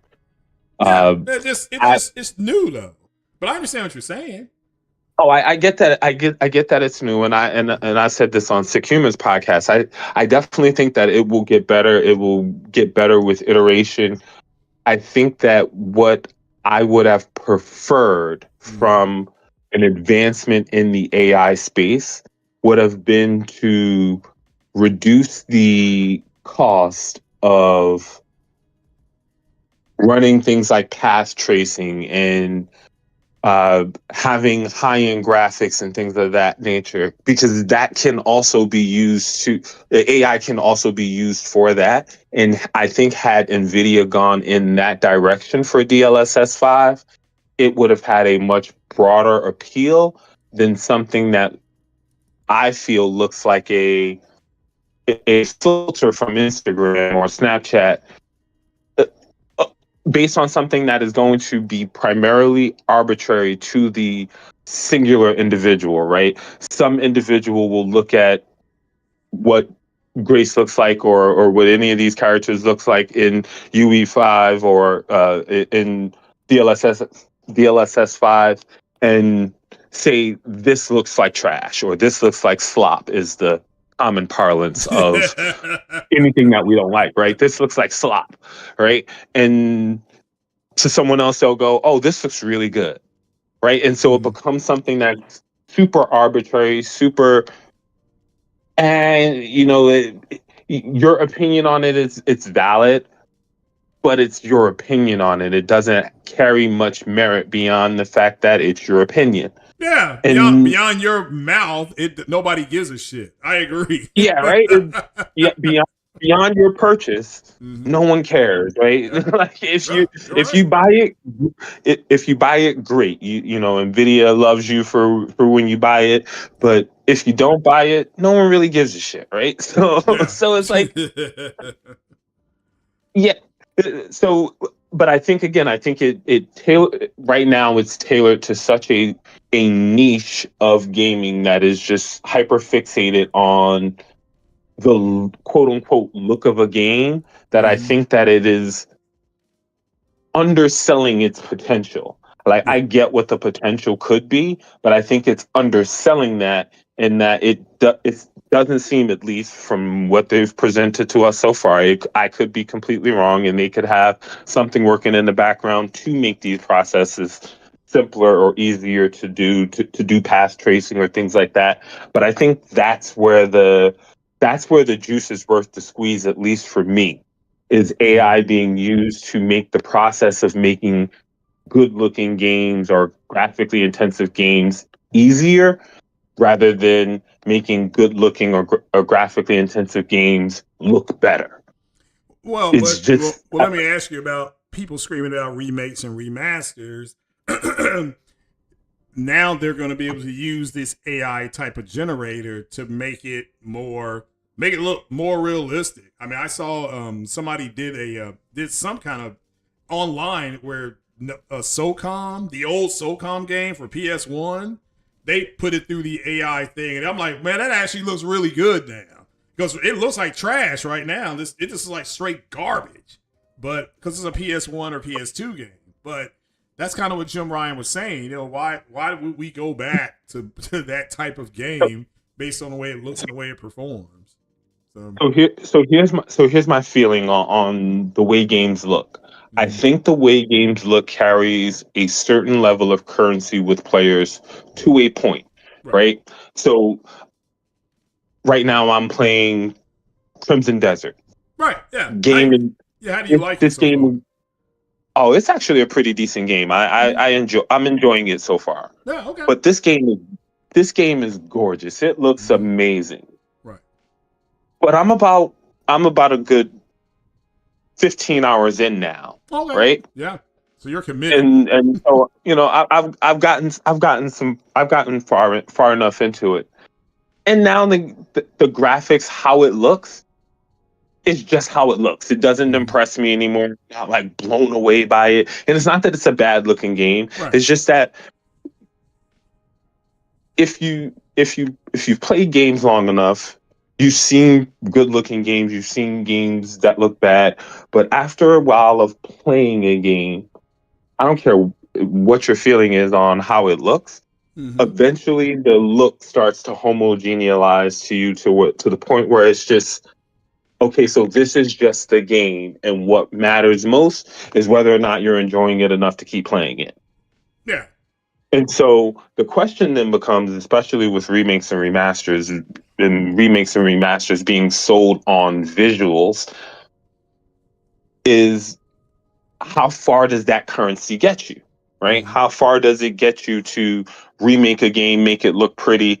If it still plays like a game from the PS1 era, how long does that work for a player before it's just like, okay, well, now I'm bored and now I want to play something else? Mm-hmm. Yeah, that's true. So once the hotness wears off, it's just a matter of it being good enough to keep you hooked in. Yeah, So right. And so, yeah. and so maybe with like PS1 games, the hooks are already there because nostalgia bait is Yeah, real, right? yeah, that's true. That's People true. love something that they can recognize, so Mm-hmm. they'll feel compelled to play it because it's something that they can recognize. But I Mm-hmm. think that you give people long enough with any type of game, eventually how it looks won't matter as much. And Mm-hmm. then it eventually comes back to gameplay and game systems and whether or not it's actually interesting to play. And so for remakes and remasters, yeah, DLSS would probably be advantageous toward making that process a little bit more streamlined, because let's face it, we've seen what they did with uh, uh, the Oblivion game, the Bethesda Oblivion game, and the uh, Starfield, and Mm-hmm. all of these games with these older PS2, PS3, PS3 era graphics, I wouldn't say Starfield looks PS4 era, because there were some great looking games in PS4 era, and Starfield does not measure up to those games. But I don't think that, Bethesda has really ever focused on the visuals of their games in that capacity. Yeah, So not the the fact that characters. DLS, I agree, not the characters. To me, they've always had a gritty looking. I just thought that was the look they were going for because you had Fallout. Well, you're not going to look nice in Fallout. It's a nuclear wasteland. So it's why are you caring about what the people are looking like? You're just trying to survive the what they call it the nuclear waste, the whatever post, they're calling it. Yeah, the yeah, capital wasteland. Yeah, the Capital Wasteland and yeah, Fallout 3. Fallout. Yeah. But I think just even from like a graphic standpoint, like Mm-hmm. Bethesda has never made like a standout graphical game. Like I don't think we've ever looked at a Bethesda game and gone, this is one of those games that are a benchmark for where gaming is from a technological standpoint or from a visual standpoint. It's always been Bethesda has made great game systems and games that are fun to play. Yeah. We love Fallout because it's fun to play, not necessarily because it was the visual eye candy of the day. I think it's kind of why modders have made their bones, so to speak, on modding Skyrim, right? Because Yeah. Bethesda did all the work to make the gameplay systems fun, and modders have gone behind them and done all this Yeah, made it look reshades and things pretty. like that Yeah, made it look to make pretty. it look pretty, right? Yeah. But for the most part, their game, the base game, the vanilla game, wasn't necessarily a looker, but it played great. It was the gameplay and the game systems that really got us hooked into players that to make them keep playing those games. And so, maybe it does wonders for those studios that are like that, like the From Softwares of the world and the Yeah. Bethesdas, people who don't make visually catching games that you could run this filter over and that it brings a new visual flair to their game. But just like a mod or a reshade on PC, you have to ask the question: does this make it better? Right? And that's where I think the rubber meets the road at is: does it make it better? Like, uh, is Starfield looking better, quote unquote better? Does it make the gameplay better? Does it make the game systems better? Because that's what's really going to keep you playing past that initial hour or two where you're really blown away by the graphics, right? Because, Yeah. Well, I've like I played said, after a while, Starfield. Yeah, I've played Starfield on Game Pass. It's not bad. It's not like it's a terrible game. My whole thing is that if you don't like the processes that are in most Bethesda games where you can buy property yeah, or build housing, that's in yeah, that game. And it's like, well, if you don't like that, you're not going to like Starfield.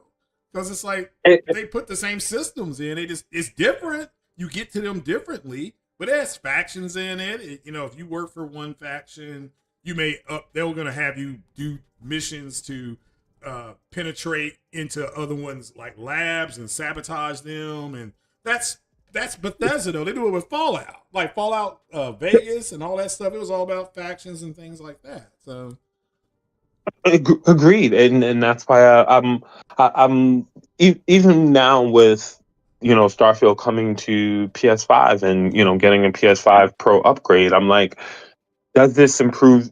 uh, will there be enough of an improvement to the systems to make me interested in this game? Because initially at launch, from what they described of the systems, I was like, yeah, I'm good on this. mm-hmm. It just didn't catch me. The systems didn't seem to uh, be compelling enough, at least for me, or interesting enough for me to want to engage with the game. And I've played Fallout 4, I played Fallout 3, I loved New Vegas.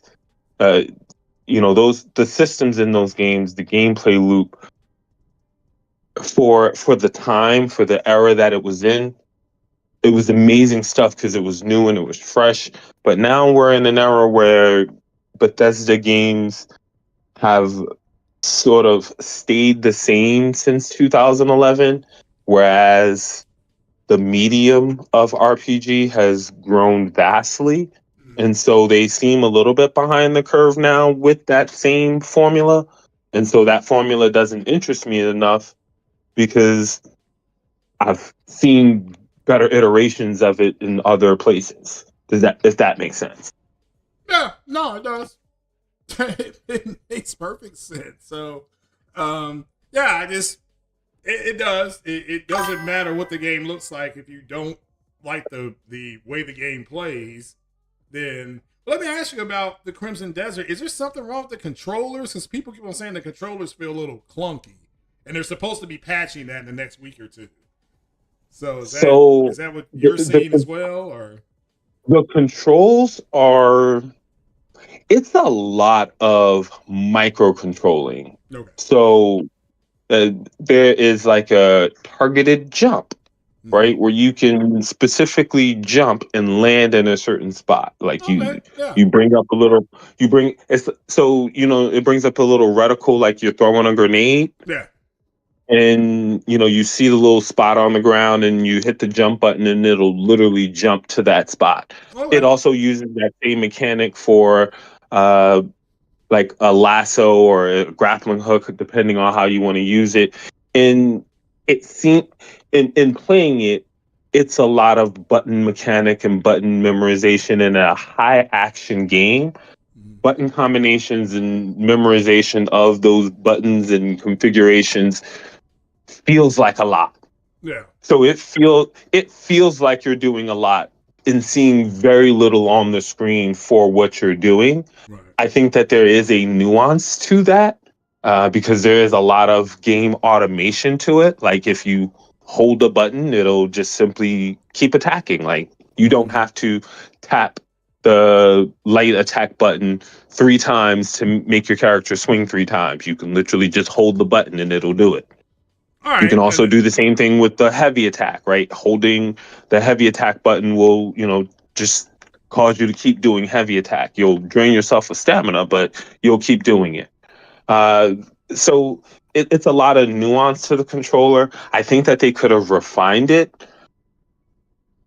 It does feel a little clunky in playing it initially, and I think in my 15 hours or so that I've been playing it, it's remapping your brain toward what it is you want to do to be able to do the cool stuff that you see on screen. Because it's like, hit the X button, the R1 button, and the R2 button to do this specific move. And it's like, we got to be able to simplify that. That's a lot of buttons for one thing, right? Yeah. And should there be a way to simplify that? Yeah, but they don't have that in the game now. And so it's a lot of, R1, R1, and then these 3 buttons at the same time to do this flashy finisher at the end. And in combat, it doesn't seem to always want to work because anytime you have to hit 3 buttons or 2 buttons even simultaneously, delays in trigger inputs or delays on screen can make it look like you didn't actually complete the quote unquote combo as intended. And so it becomes one of those things where people have said that the controls feel unresponsive. I've noticed that the game does not favor button mashers. Like it really doesn't. And I think that's why they made it so that you could just like hold the button to do like the simple basic attack so that you don't button mash. Right. Because the game really does not want you to do that. Right. Like for an action game. And that seems kind of weird for an action game because most action games they kind of want you to spam the attack button as much as you can. But Crimson Desert does not. Crimson Desert kind of wants you to play it a bit more skillfully, a bit more deliberately in what attacks you're pulling off. And I think if, most people, when they're playing an action game, their adrenaline's pumping a little bit. And so they may be over pressing buttons and thinking they're pressing buttons simultaneously because there are multiple press this button and this button at the same time commands to get X result. and a lot of the times those combinations don't come out properly if you're button mashing. Right. Well, that makes that makes sense. A lot of people are saying the controls are wonky, but yeah, that makes sense. Well, you got anything else? I'm about to bounce out. It's time. It's Oh almost yeah, well, noon. I just wanted to come on here and chop it up with you for a little bit, Oh, Craig, okay. because Yeah, appreciate it. I heard you. I heard your hot take on 60 frames about AI, and I was like, "Oh man, brother Craig is gonna scorch the internet with this one," because I knew that you were like, you're one of those. You're one of the pro AI folks, and I think you take a very pragmatic approach to AI. I try to be middle ground. I don't want to be all doom and gloom that everything AI is slop, and also don't want to be like everything AI is good as well. I just think that there are some things within the spectrum of AI that we should be doing better rather than focusing on things that I don't think as gamers we really, really care about. I don't think we really care enough about having realistic graphics that DLSS 5 is going to be the transformative thing that it would have been had they focused on making it so that your 5060 could do path tracing. Well, I mean, they As still an example. could. They still could, but And that could be a that's a design issue. I don't know if AI can go in and make a redesign configuration if you don't have the right core system in the 5060 or the 70, whichever one you're using. That's I mean, I think a form of it will be the 5 is available to the whole 5000 series, correct? If you're talking about correct. NVIDIA. All right, well, Yeah. but yeah, it's path tracing. That's the highest end of ray tracing we can get right now. That And is that's what I'm yeah. So you're saying they should have made that easier or made it for the 5060s instead? That's what I'm saying. I Okay, mean, all right. you can use AI. Yes, you can use AI to make things like path tracing and ray tracing less resource intensive, Right. so that those high end specs can come down to more readily accessible cards. It also can improve the performance because if you're bringing down the high end specs to lower end cards, you can then choose to run that same configuration, maybe without as high a setting, and get better performance out of it. Okay. Right. So instead of being the 5060 being something that is primarily regulated to being a 1080p 1440p 60 type of card, you might be able to get 1080p 1440p 60 with some really good RT or some basic forms of path tracing, like what I would imagine the PS6 will do. And that's what I think would have been next generation Yeah. defining high end hardware use of the tech.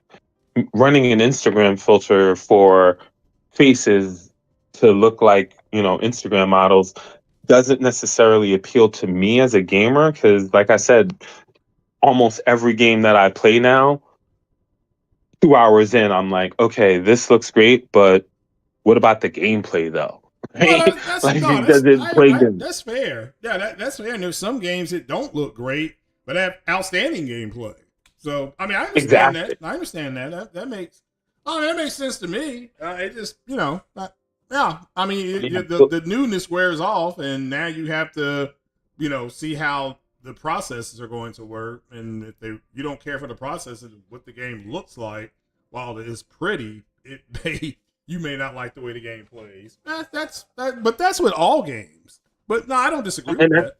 I don't disagree with that. and to that point, that's why I say if they were going to use AI to improve gaming, bringing down the high end specs from or the resource intensive costs of things like path tracing and higher end RT so that lower end cards would have access to it would have been a better use of their AI algorithm than let's just try to run this filter on top of the on top of path tracing to get this intended effect, this realistic effect.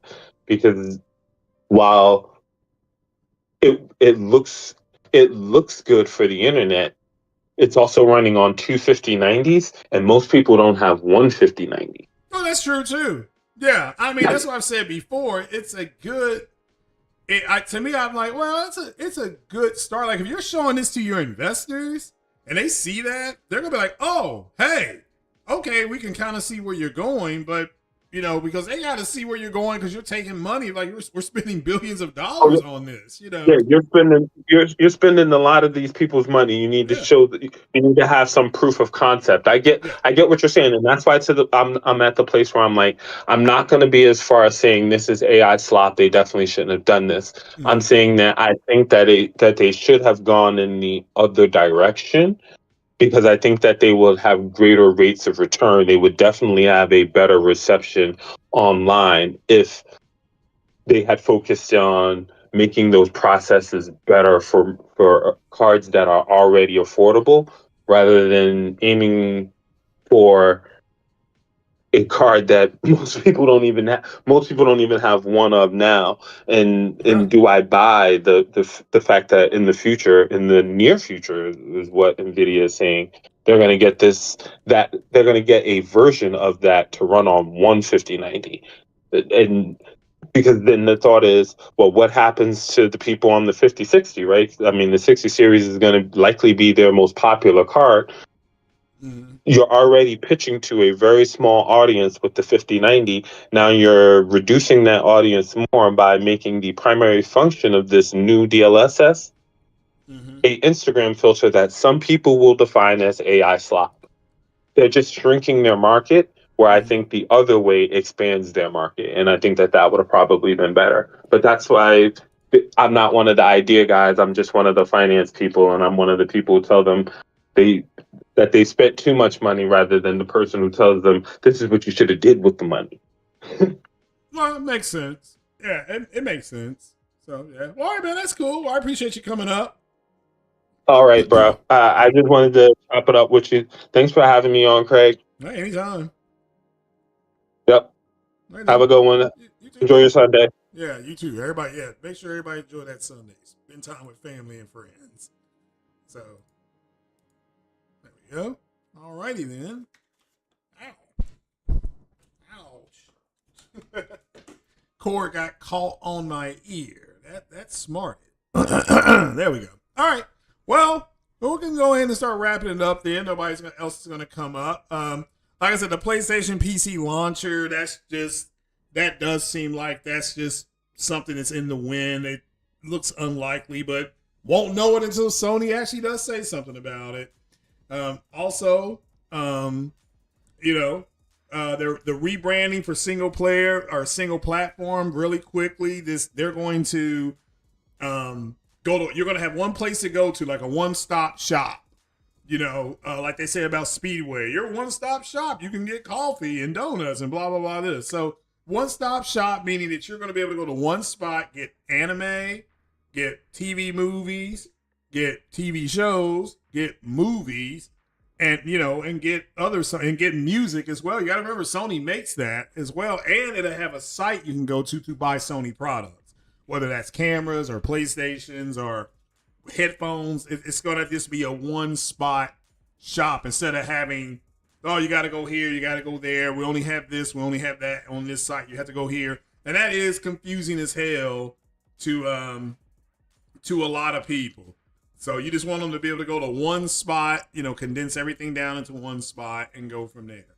So, but with that is it. I appreciate you guys being here this Sunday. Make sure you hit that like button and share. Shout out to Lincoln Clay for the chat, or for the super chat. And remember, if you have any VR questions or any VR statements or want some research on not just PSVR, but Lincoln's got a lot of that stuff, and he can give you the plus and minuses on all that. Make sure you go to his channel and sub to him and shoot him some questions, because he has no problem answering them. And just also make sure you ask him if this is Mass Effect as well. All right, then. That's it. I appreciate you all. One love. You all have a good rest of the day. Enjoy your Sunday. And I will be out of here. Deuces.